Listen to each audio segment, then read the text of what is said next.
Mohon penjelasan tentang makna Abdun Habasyi ini untuk Imam A'zam, imam yang terbesar atau wakilnya dikarenakan oleh kelompok Jamus jadi andalan bahwa khalifah atau imam tidak harus dari suku Quraisy. Masya Allah.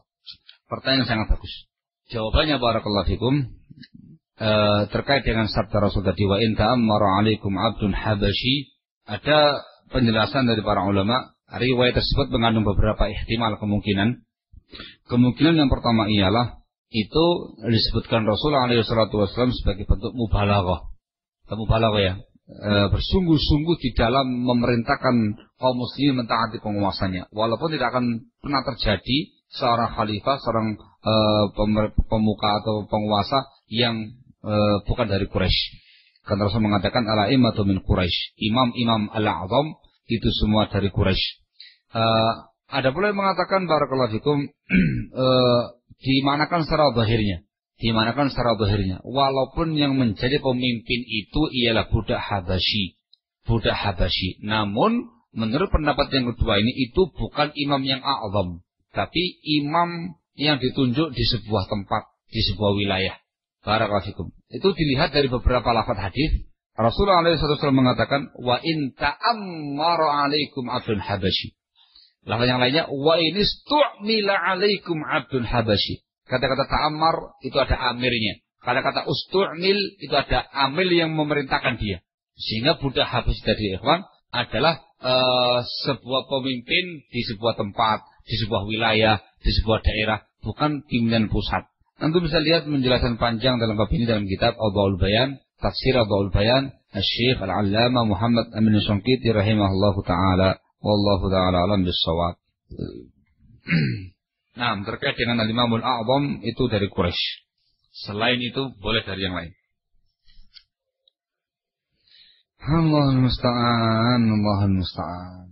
Di negara kita dalam pemilihan penguasa dengan suara terbanyak, bagaimana kalau seandainya pemimpin yang terpilih tersebut adalah orang kafir? Bagaimana sikap kita? La qadarallah. Sikap kita barakallahu fikum datang kepada institusi yang terkait, pihak yang terkait, meminta dengan hormat supaya diganti yang muslim. Kalau bahasanya datang kepada ahlul halli wal aqdi, meminta dengan mereka, kepada mereka dengan sangat, dengan hormat supaya diganti dengan muslim. Apalagi di wilayah yang kebanyakannya adalah muslimin. Kalau ternyata memang tidak memungkinkan dan memang dipimpin oleh orang yang kafir, maka kondisi kita sekarang ini nggak memungkinkan atau lemah, tidak memungkinkan untuk mengkudeta atau memberontak, lemah, maka kita sabar. Sabar sampai Allah Subhanahu wa taala mengistirahatkan dia. Ya artinya imma dia meninggal atau imma dia ganti kan gitu. Sabar ya ikhwan. Pertimbangannya maslahat dan madarat. Barakallahu fikum. Tidak boleh dengan cara-cara kekerasan, dengan cara-cara demonstrasi, unjuk rasa dan segala macam yang lebih banyak madaratnya daripada kemanfaatannya. Barakallahu fikum. Situasi semacam itu diperbolehkan kudeta dengan berbagai macam ketentuan yang disebutkan oleh para ulama dan sangat ketat ya. Ketentuan yang terpenting ialah kaum muslimin memiliki qudratun mutakafi'ah, kemampuan yang sepadan dengan penguasa. Kemudian maslahat yang tercapai lebih besar daripada madarat yang dikhawatirkan. Barakallahu fikum. Terlalu banyak ketentuan yang ada. Di zaman sekarang nggak ada yang mampu. Belum terpenuhi ketentuan tadi, sehingga kembali kepada pemahaman kita Ahlussunnah, sabar hingga Allah mengistirahatkan penguasa yang non-muslim tadi. Allahul musta'an. Ustaz, saya selaku IRT, ibu rumah tangga.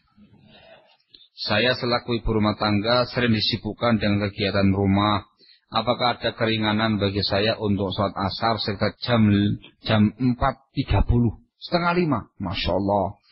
Apakah tidak termasuk melalaikan sholat? Iya, itu termasuk melalaikan sholat. Yang paling afdal itu perkara yang sangat jelas, sholat pada waktunya. Amal yang paling Allah cintai, as-sholatu ala waktiha. Tidak ada alasan dengan pekerjaan rumah, sehingga selesaikan pekerjaan rumah sebelum asar, atau ketika menjelang asar dihentikan sejenak, bersih-bersih, sholat asar, zikir, tuntas, teruskan kembali pekerjaan rumah Anda. pekerjaan rumah apa ya kira-kira kalau sampai asar begitu? Ya, setahu saya kan juga punya istri ya. Setahu saya ya nggak sampai segitu.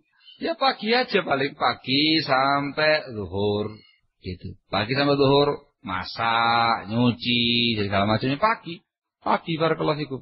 Zuhur udah selesai, udah bersih-bersih, udah sholat zuhur dengan tenang. Zuhurnya udah bisa makan bareng, bisa istirahat siang. Asarnya bisa kegiatan yang lain, bisa baca, bisa ziarah ke siapa, taklim dan segala macamnya. Selesai. Nggak tahu nih ya, pekerjaan kira-kira apa ya?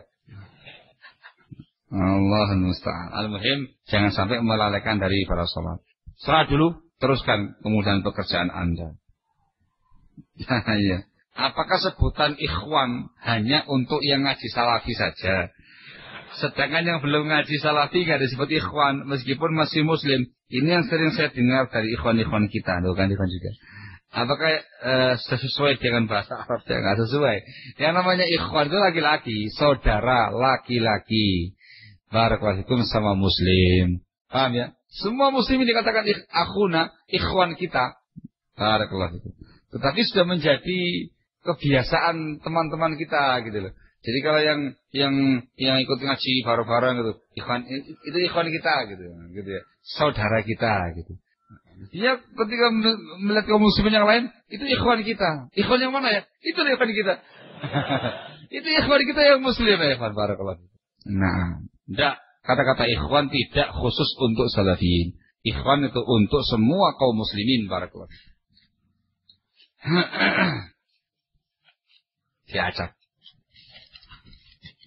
Iya, biar bawah-bawahnya ini gak iri. Siapa tahu ada yang penting kan terbaca. Bagaimana hukum wanita yang telah melahirkan sudah 40 hari tapi masih mengeluarkan darah? Masya Allah. Pendapat yang rajih dalam bab nifas, tidak ada pembatasan waktu minimal dan waktu maksimal. Hadis yang menyebutkan 40 hari itu hanyalah kebiasaan wanita pada masa itu. Bukan pembatasan. Yang dianggap adalah wujudnya darah. Selama masih ada darah nifas, maka dihukum nifas walaupun melampaui 40 hari. Kalau sudah suci, tidak ada lagi darah dan sudah keluar cairan bening tanda suci, maka dihukumi suci walaupun baru 10 hari. Atau 15 hari. Atau 7 hari. Atau 3 hari. Ya kalau ada. Yang dianggap adalah wujudnya darah. Sebagian mereka mengecualikan kalau lamanya tidak mufakat ya Pak, di luar batas kebiasaan. Sampai 70 hari, 80 hari, gak wis-wis. Nah itu lihat kondisinya ya Pak. Barakallahu itu.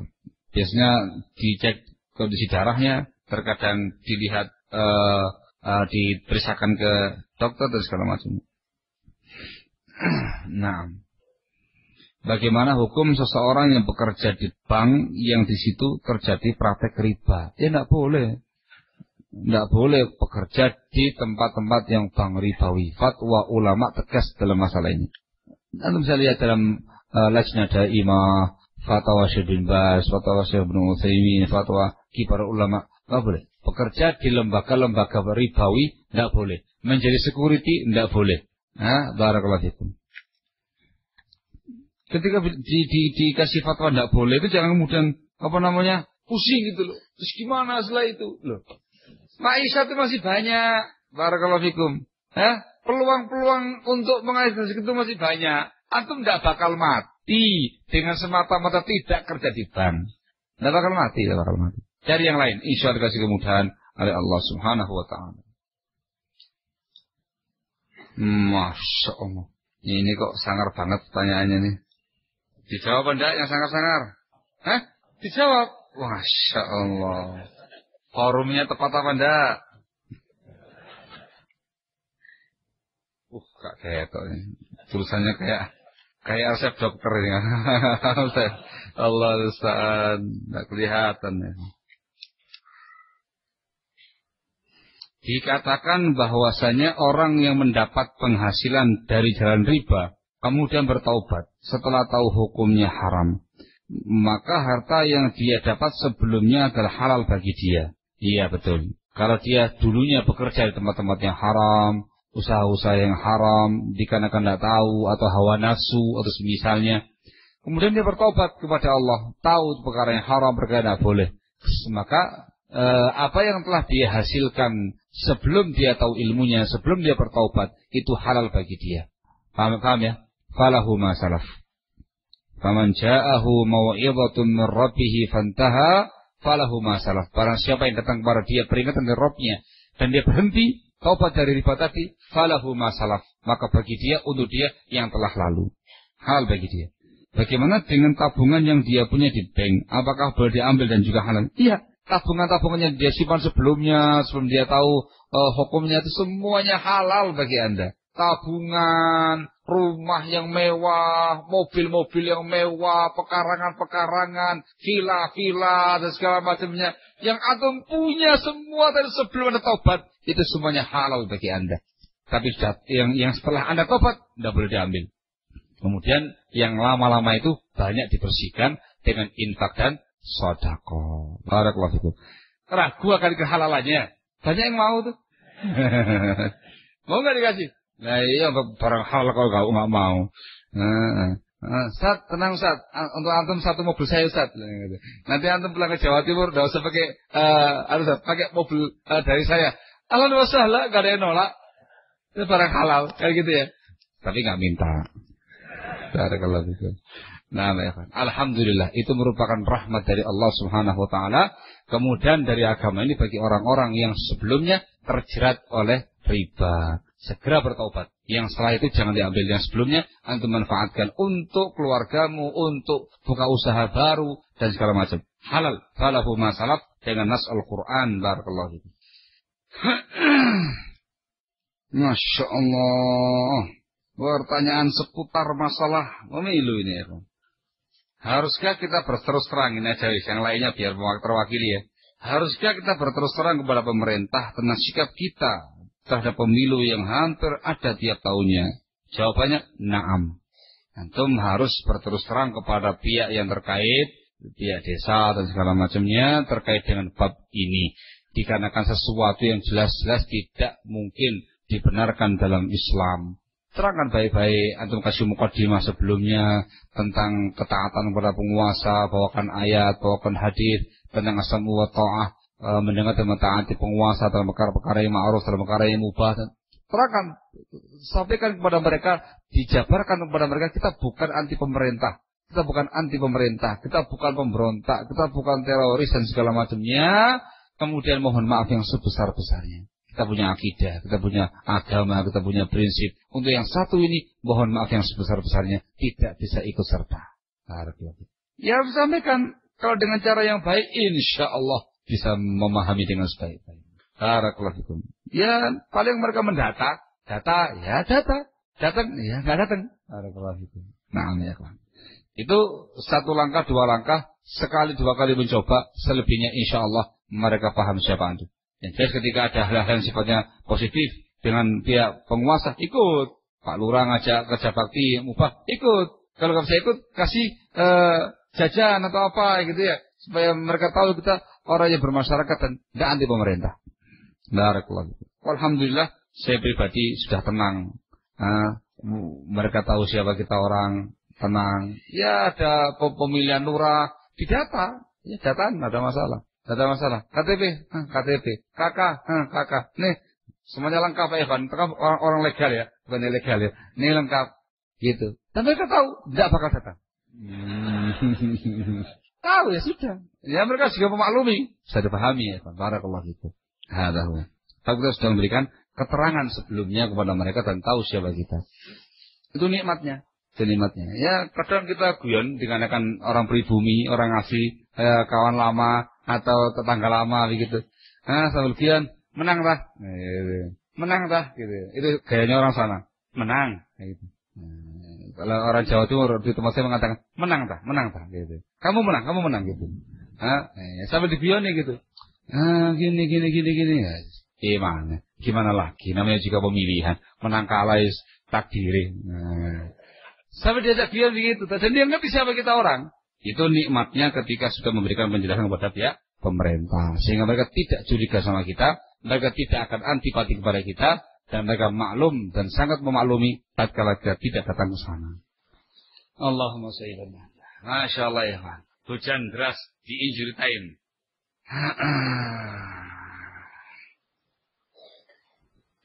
Ya Allah, ya Allah. Sudah apa sudah? Nah ini semuanya bicara masalah pemilu ya Pak. Masya Allah. Ringkasnya demikian ya Pak ya. Semuanya.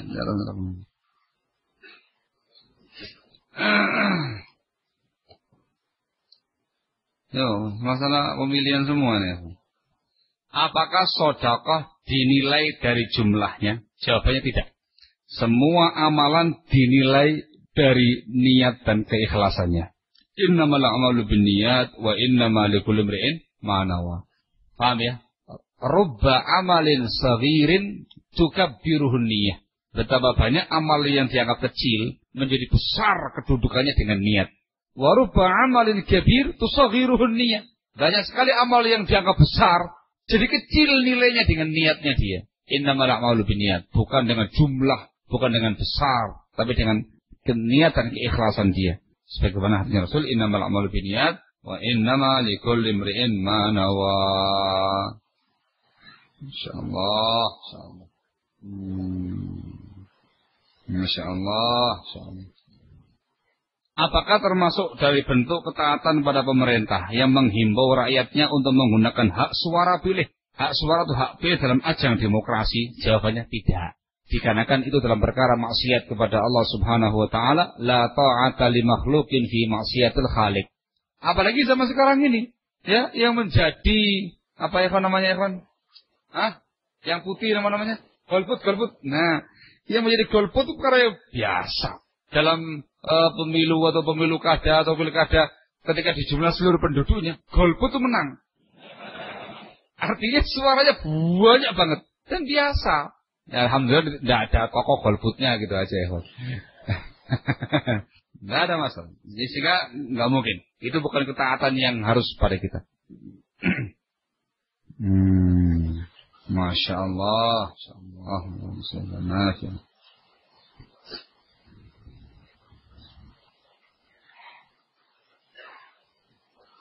Bahwasanya ada yang mengatakan bahwasanya tahdzir mentahdzir akan menjadikan para pemuda lari dari dakwah. Dan memang hal ini ada kenyataannya. Bagaimana menjelaskannya? Tergantung siapa yang mentahdzir, siapa yang ditahdzir, dan bagaimana cara dia membahasakan tahdzir.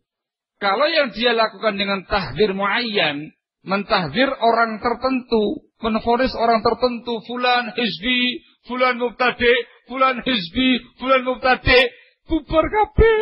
Memang betul nanti membuat lari bukan semata-mata pemuda, yang tua-tua pun juga bakal lari. Dikatakan caranya salah. Barakallahu fikum. Tahdzir itu macam-macam. Mereka saya terangkan yang ditahdzir sektenya, yang ditahdzir pemahamannya, bukan personnya. Kalau terkait dengan masalah person itu pertimbangan maslahat dan motor yang sangat panjang. Kalau misalnya betul-betul sangat-sangat bermaslahat, baru disebutkan personnya.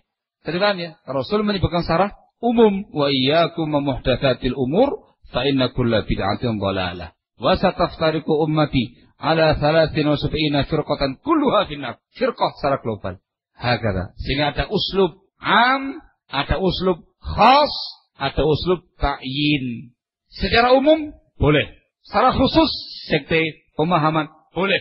Tapi secara person vonis tidak boleh. Harus dengan pertimbangan maslahat dan madarat. Saya ya, sehingga pernyataan tadi barakallahu fikum mutlak. Tidak benar ketika dimutlakan. Kalau yang dimaukan sama dia tahdzir mentahdzir dengan cara serampangan, main tuduh, main vonis dan segala macamnya akan membuat umat lari dari dakwah. Betul. Tapi ketika kita mentahdzir umat dari bahaya sebuah pemahaman, itu masuk dalam bab ingkarul munkar. Kita mengingkari kemungkaran, mengingkari sebuah pemahaman yang menyimpang, mengingkari sebuah sekte yang menyimpang, perkara yang boleh. Ada yang hari dari sini? Ada yang hari? Terima kasih. Sudah, tidak mau sudah. Dari tadi saya mentahdzir. Saya mentahdzir, iya dan segala macam tadi. Jika tergantung bagaimana cara tafsirnya, bagaimana uslubnya, baru.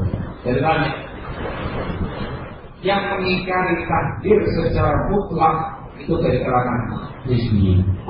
Yang mengingkari takdir secara mutlak Hizbi. Yang mengingkari hasil pemboikotan kepada rupiah secara mutlak itu Hizbi. Baru. Dan yang menggunakannya dengan peramparan juga Hizbi. Ahlu Sunnah tengah-tengah. Mereka menggunakan prinsip takdir, prinsip hasil, tapi dengan ketentuan yang ada. Tidak serampan. Baru.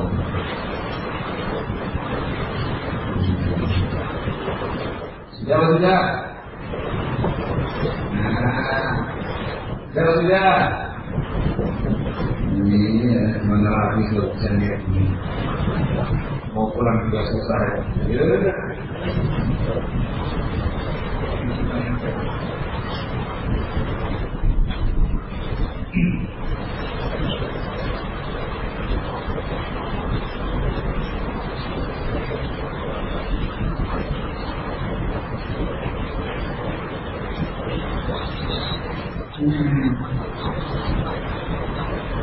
Mohon ummahat dinasihati untuk serius dalam bab taklim, mengingat banyak yang pada ngobrol sendiri dan menjadikan dorok keadaan kemukaman. Tidak benar. Kita malah mau dunia. Tidak benar. Di majelis ilmu itu harus yang ada sopan santunnya, ada tata keramanya, ada tempat itu mengkapai muasabah, belajar muasabah. Diketahui kegiatan belajar dengan ilmu agama itu perlu amal yang paling utama, ibadah yang paling utama, lebih afdal daripada semua amal-amal yang rukunnya sunnah. Barakallahu. Sehingga teman-teman kalau permukaan dia lebih tua taklim, permukaan duluannya sendiri harus dipahami. Permukaan nanti setelah Allah, tapi taklim serius gunakan yang baik-baik. Kalau taklim permukaan. Ya sebelum taklim kita istirahat, setelah taklim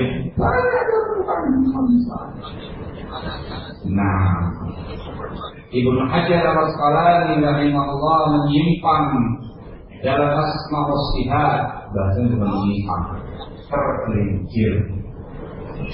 Bahasanya para ulama zalat macam tergelincir, tidak mengatakan menyimpang. Yang mengatakan menyimpang dan menuduh beliau sebagai mubtadi' itu hanya haddatsiyah, sirri haddatsiyah. Para ulama mengatakan tergelincir. Ibnu Hajar al-Asqalani tergelincir dalam bab asma sifat dengan pemahaman Asy'ariyah, mentakwil sifat. Tapi bisa dikatakan sebagai mubtadi', diambil ilmunya dikarenakan beliau seorang mujtahid yang pertama. Dikarenakan dasar beliau Quran Sunnah dengan pemahaman salafus ummah, bukan di bawah hawa, bukan di hawa nafsu. Dan beliau dalam bab salah dalam istihad tergelincir.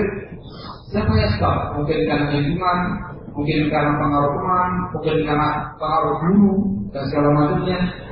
Lalu sehingga bisa. Begitu pula Al-Baihaqi, An-Nawawi bersama sama. Yang mengklaim mereka semua sebagai al-bid'ah hanya ad-dadiyah, hanya ad-dadiyah.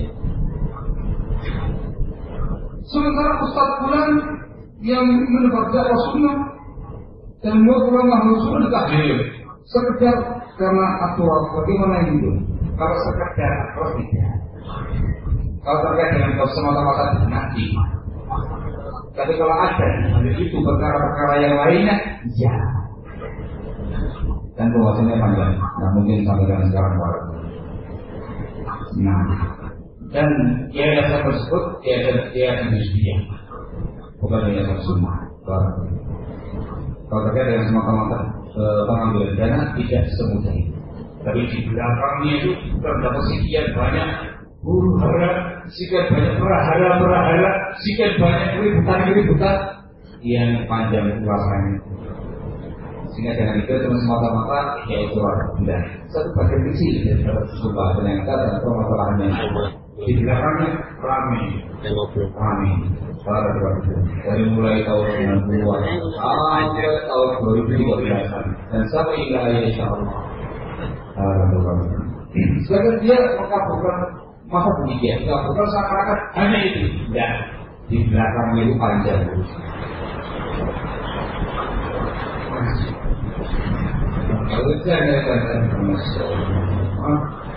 Nah itu. Tambah kemari tambah panas sih pertanyaannya. Jadinya kayak gini nih. Nah ini. Ustadz, saya orang yang belum lama mengenal salaf.